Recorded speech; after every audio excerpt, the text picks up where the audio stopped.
I spend a lot of time deep diving into cozy games of all different shapes and sizes, from Animal Crossing to Stardew to niche histories and game writing as a whole. You know, annoying video essay YouTuber shit. Exploring the intricacies of bright, beautiful characters and intriguing worlds is one of my favorite things ever. There's so much complexity in the video game sphere, and it's fun to break down each gorgeous element and yap about it for an hour. But this video will be a little bit different in that regard. A few days ago, I was replaying Sticky Business, and it got me thinking, which is never good. Sticky Business, a small business ownership sim, received widespread praise after its release in 2023. In the game, you're given the reins of a brand new handmade sticker shop. Once you name your store, you're tasked with creating adorable sticker designs, printing and packaging orders, and listening to the stories your customers leave in purchase notes. It's got the creativity and management aspect of having your own Etsy shop without the worry of facing real people whose only goal seems to be to make sure they get their $2 back when they pick the wrong paper color. The gameplay is soft, smooth, and calming, but not goalless. Each customer's story has a beginning and end, and your shop gets bigger and better as the days fly by. Sticky Business isn't a 50-hour RPG, or a grueling life sim, or a heart-wrenching visual novel. It's a game that takes up your time with cute visuals and fun stories. It's relaxing, low stakes, and an easy game to enter into, and I fucking adore it. When I was younger, I used to play a lot of DS games with an incredibly similar premise to Sticky Business, although they were made for small kids. I can remember a few of them very clearly. One was this jewelry making game where your job was to put together chunky 2000s plastic earrings and bracelets. It was one of those cheap, mass-produced, girly games that were clearly designed to distract a child for 20 minutes, but I played that damn thing to death, even as I started to become way too old for it. That isn't a shock though, considering I own multiple Littlest Pet shops and they watch me check my finances every month. No, they don't fucking contribute, they're freeloaders. I guess that's fine, but like, it wouldn't kill you to carry your load. Same goes for my Calico Critters. Another game I played when I wasn't on dubious websites was Hello Kitty Big City Dreams. I cannot describe to you how much I adored this stupid cartridge. I've considered making an entire video on what I consider to be one of the greatest living masterpieces ever made, but it is in fact just a Hello Kitty game where your goal is to play with friends and get a nice apartment, which does sound like the dream. You play as a young Hello Kitty who just moved into the bright, busy city for the first time. You can earn friendship points by running around and playing mini games with the Sanrio characters that live alongside you, and use them to buy clothes and upgrade your apartment. It's easy to earn friendship points, and your apartment is peak 2000s nostalgia. I want to eat it whole. One bite. All of these games have a very distinct, welcoming, safe atmosphere around them. The conflicts have no direct way of harming you, but they motivate you to keep creating and growing. The simplicity of them provides a solace that even most cozy games don't currently have, and I think there should be more silly, sweet, easy games. Let's talk about the beauty of simplicity in gaming.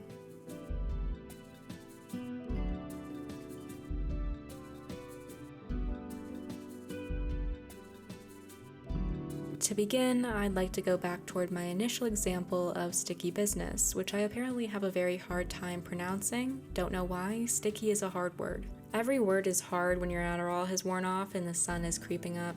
Anyway, I think this game perfectly encapsulates taking the idea of those old pixely DS games and building it up further. Your sticker creation process is guided with a lot of pre-made elements. These range from animals, to witchy memorabilia, to pride flags, and cutesy food and drink art. You can manipulate the size and rotation of these little guys however you'd like, and also control the layers, outline, and paper the stickers are printed on. You have plenty of freedom to use these pieces however you'd like. You can use them as intended, or make them into something totally new, or just make a really stupid tiny chicken. Fucking idiot.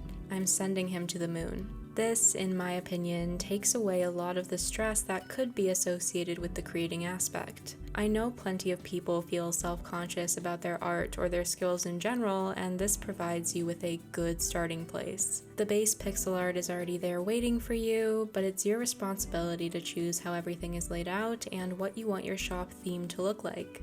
It's not like you add one frog face to a pre-made sticker. You put pieces together and the possibilities are near endless. This also, in my opinion, ups the replay value massively. You can make different shop themes, you can make lazy-ass stickers and profit and turn it into a capitalist nightmare, or you can just have fun. The game isn't grindy or high-strung, and you're given enough time in the day to do a few things, but not enough to let you get overwhelmed. You can personalize pretty much everything, from the candy you include in your orders to the packing paper you use. You are the god in sticky business, but the pressure isn't too bad. It's nice. But it isn't just a manufacturing sim. You're also met with faces and stories to make your customers seem real. Many orders will come with their own distinct notes, telling you about the buyer themselves or why they wanted to support you. There's old friends, there's interpersonal conflicts, there's families, there's gays. Each message feels like a treat and a step forward in the story. The writing in Sticky Business really helps push it up from just being a creative game, in my opinion. It makes it feel whole and helps you connect with your own work. It doesn't pressure you, but it also isn't boring.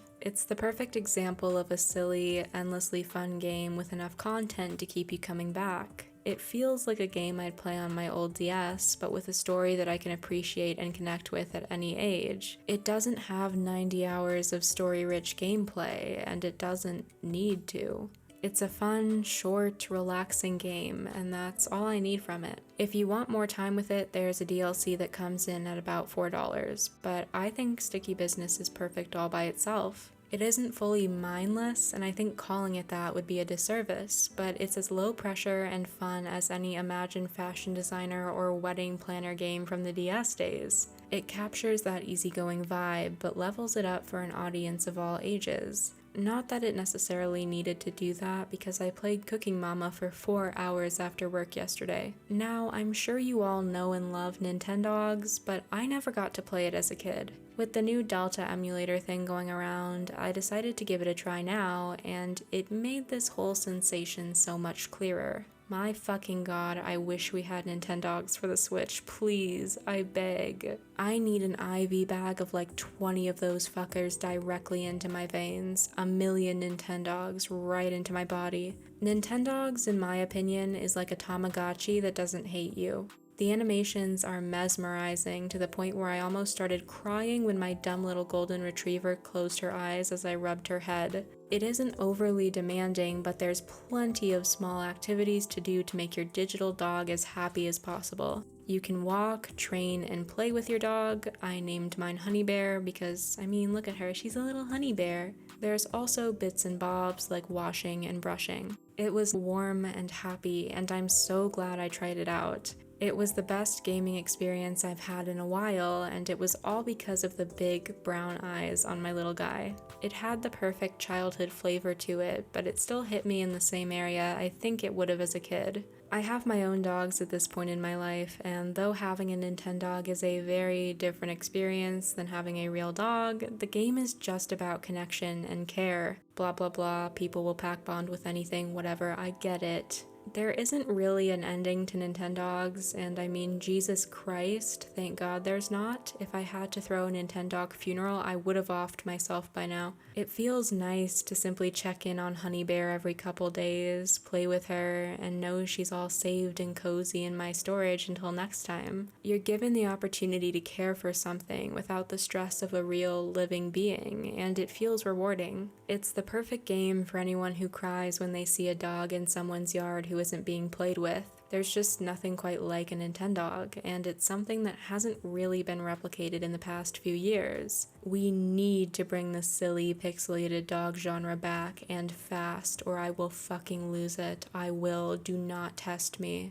Moving back to present-day games, there's also my good friend, my right-hand man, A Short Hike. The style of this game is so incredibly easy on the eyes, and it feels like a blanket wrapped around you as you play it. You play as a 2 pixel-ass looking bird taking a calm hike through the mountains, searching for an ever-elusive cell phone signal. I wrote cell phone signal in this script as if you wouldn't know what type of phone signal I was talking about. Yeah, the landline. Yeah, she's looking for the landline. As you explore the world around you, you come across other hikers, find beautiful little pockets of the world, and complete small quests handed out every once in a while. And you're a bit of a snarky little shit, which is fantastic. The game itself is about 2 hours long, but you can spend as much time as you'd like taking in the sweetness of the visuals. The dialogue is quick, snappy, and full of character, and it reminds me so much of older games filled with one-liners and warm, inviting colors. You're never fully alone, but it isn't too stimulating or too involved. One of my favorite things about open worlds is the ability to just walk around for a while, and this game does that perfectly. It's like those baby fruit videos for someone who drinks coffee. It's the perfect game to wind down to. Okay, yeah, I'm sorry. I'm going to talk about Hello Kitty Big City Dreams at length now, but hear me out, okay? It is the blueprint for a silly game. Just perfect, down to the wire silly game vibes. Hello Kitty Big City Dreams was like a drug to me for my baby years. I don't know what it was about this game, but it captured my attention like nothing fucking else, and it still does. As I said earlier, it's pretty much the most simplistic life sim ever. Each minigame is very repetitive, and even the more detailed ones are easy to win. You have customization options with your clothing and the theme of your home, but that's about it. And yet, when I loaded that shit on Delta, I played it for hours straight. You might think I'm simply stupid, which I am, but it was very fun. Especially the mouse game. I don't know what the fuck happened to me when I clicked on that mouse game, but it was actually humiliating. It felt like Facebook Farmville all over again. A wellness check needed to be called for. I woke up 10 days later with my hair down to my ass and my eyes glazed over. The round, plump little graphics, pixelated words, and easy but plentiful moneymakers made it oddly addicting. Getting stuffed animals for this little kid over and over and playing the goddamn mouse game stole my heart instantly. It's just an easy children's game, but it didn't make me feel rushed. It was a bolt of nostalgia and a few hours of fun gameplay laced with adorable, friendly, soft art. It was a game that reeked of days spent putting together puzzles and looking up online quizzes, and that just hit a level of relaxation for me that isn't often found in modern media. I'm 100% sure the nostalgia contributed to that vibe, but I also think it was just nice and calm. There were goals in the game, and building up my collection of clothing was cute, but it was like opening up my phone to play Tiny Tower without the microtransactions. In fact, a lot of App Store games get close to capturing this essence. I desperately wish computer and Switch developers would take that hint and reimagine these multi-games and little games for an audience that could use something bite-sized and easy. Unpacking was a little stressful for me the first time I played it, but I quickly realized that was because I was stupid. It's a beautiful organizing game with bits and pieces of a woman's journey through life sprinkled in. It's an incredible example of environmental storytelling, and the medium of a video game is really its home. There aren't mountains of dialogue to read through, even though I love mountains of dialogue, and the game allows you to form your own connection with the character you've taken on. It's got a nice, atmospheric soundtrack, and the levels are easy to take in small bites if you don't have too much time to spare. You can always pause and go back to your save, or just restart things entirely. It doesn't take an overwhelming amount of brain power, but there's still lots to explore for those who want to dig deeper. There aren't loud buzzers telling you that you placed an item wrong, but there is challenge in some areas. It's never too sharp or too demanding. The perspective, the clean animation, and the ability to build a dream apartment in your spare time feels welcoming and special in some weird way. I definitely recommend checking out this game on Game Pass if you have it, because the price can be a bit steep. But then again, Pokemon Violet was $60, so I don't know. Last but not least, in the realm of shitty old DS games, I'd like to briefly touch on the Imagine jewelry making game. Can you tell how many takes I've done for this video because my voice is giving out on me yet again? Thank you very much. Very cool. There is genuinely nothing like this game nowadays, save for sticky business in a way. I've searched and searched, and I think this sort of game has gone out of style since Roblox and the App Store exist for kids now, which... ew. I was a professional in this game, okay? This was my life's work. Sorting through huge, clunky beads and doing funny little loops on the DS screen to create big, dumb earrings was my personal heaven. It made me want to make my own jewelry, and I actually ended up doing that later in life, so life skill moment? maybe? Nintendo, did I win? You probably don't care about my childhood, but I like to make things about me. I spent hours cutting chains and bending wire to make my own necklaces. This was the dream game for me. Replaying it now, I am fully aware it's a game from the 2000s, but it took my mind off the world for a bit and it gave me some fun. It was almost hypnotically easy, and I loved making little bracelets again. Make this game for the Switch, you fucking cowards. Give me a little wedding storyline or something. I'll never speak again. I'll praise Nintendo for the rest of my life. Just let me have some harmless, silly fun. Let me be a Y2K icon. Please, I'll give anything. These little characters, oh my god. A lot of these games were considered girly back in the day, and there's a lot to unpack with that and misogyny, but there's also a lot to unpack with gaming and misogyny in general. But I hope as time goes on, we can be a little bit more mindful of how we characterize things. I no longer even consider myself a girl, but boy do I love Sanrio characters and making fake jewelry. That connotation doesn't need to exist for silly games to thrive anymore, or at least I hope it doesn't. Having a little bit of fun is a human right, okay? Not a girl thing. Now, you might be wondering what makes these games so different from Stardew Valley or Animal Crossing. We already have plenty of cozy games. I've talked about that idea at length before. What separates these games from larger, more intricate ones other than less playtime? Well, my friends, that is where a few people might disagree with me.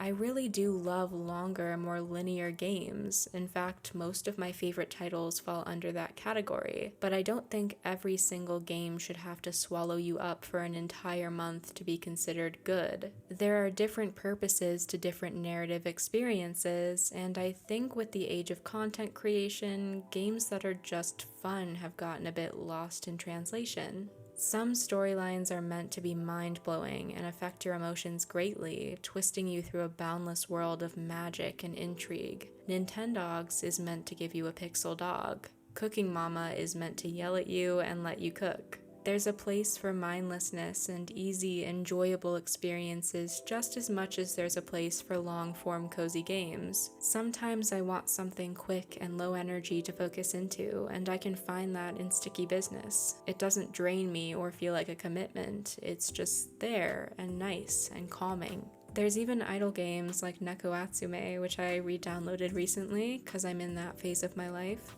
I've been slowly but surely working on rebuilding my backyard and saving up golden fish so my cats can appear on the MTV series Cribs. I believe that video games are an art form, and that can reveal itself in so many different ways. Sometimes art is doodles on the fabric of a teddy bear's stomach, and sometimes art is an oil painting. Either way, both examples have made at least one person happy in their time, and that's, to me, what needs to happen. Art can mean so many different things to so many different personalities, and there are some people who will never touch a long RPG and some people who will never touch a simple game. And this is not a video to say, hey, stop making long RPGs. I would never say that because I have logged 90 hours into Fallout 4 so far and I love it to death. It has bewitched my heart and soul. I am a die-hard lover of long games and short games, not as an attempt to pit them against each other, but to use them for different things. And that's why I both want to save the wasteland and run a stupid jewelry shop or take care of a Nintendog or get a big city apartment nowadays. I want to collect stickers and cats and run a smoothie shop. Mini-games, short games, and idle games are the backbone of our society, and they raised me up to be a dumb little iPad kid of an adult, and that's fine by me. No, it isn't actually. Please get your damn kids off the internet. I beg of you. I beg of you. Just get them a toy, get them a Barbie. At least I get to wash this dumb little fucker's car constantly and take pictures of my latest cat. Waiting for Tubbs to visit is the best part of my day. These small games are also incredibly accessible, which means they could bridge a gap for people who feel intimidated by long, story-based games. You don't have to be a full-on gamer to have fun and join in with the art of video games. You don't have to live up to some arbitrary standard to enjoy yourself. You can just participate in App Store finds or organizing sims. That's neat, that's cool, and I love you, I think you're awesome. Video games were made to be fun, and that looks different for different people, and that's okay. You don't have to police people's gaming habits. All in all, fun, short games can coexist with overarching story masterpieces, and they both deserve a spot in the limelight. We need more silly games. I miss sitting down after school with a stylus to chew on and a dream of a 4th floor Hello Kitty apartment. Get that Delta emulator out and get yourself a fucking Nintendog, bitch. Go do it now. The shelters need you, they're full. Thank you all so much for watching. I appreciate it with my whole heart, and I hope that you enjoyed this video. Thank you so much to all of my members. You guys are the best. I appreciate the support so much, and I will see you all in the next one, whatever it is. Bye!